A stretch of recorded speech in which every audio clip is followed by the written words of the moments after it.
नमस्तेऽस्तु महामाये श्रीपीठे सुरपूजिते शङ्खचक्रगदाहस्ते महालक्ष्मी नमोऽस्तु ते। नमस्ते गरुडारूढे कोलासुरभयङ्करी सर्वपापहरे देवी महालक्ष्मी नमोऽस्तु ते।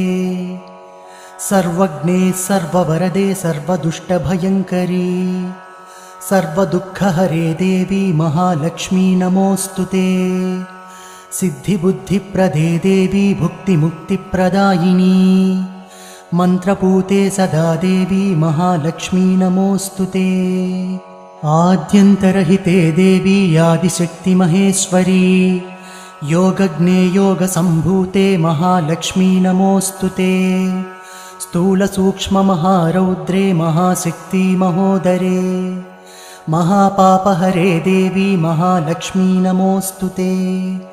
पद्मासनस्थिते देवी परब्रह्मस्वरूपिणी परमेशी जगन्मातः महालक्ष्मी नमोऽस्तु ते।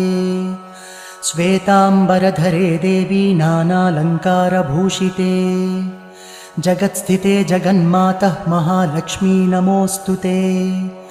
महालक्ष्म्याष्टकस्तोत्रं यः पठेद्भक्तिमान् नरः सर्वसिद्धिमवाप्नोति राज्यं प्राप्नोति सर्वदा। एककाले पठेन्नित्यं महापापविनाशनं द्विकालं यः पठेन्नित्यं धनधान्यसमन्वितः त्रिकालं यः पठेन्नित्यं महाशत्रुविनाशनं महालक्ष्मीर्भवेन्नित्यं प्रसन्ना वरदा शुभा इति इन्द्रकृतं महालक्ष्म्याष्टकस्तोत्रं सम्पूर्णम्।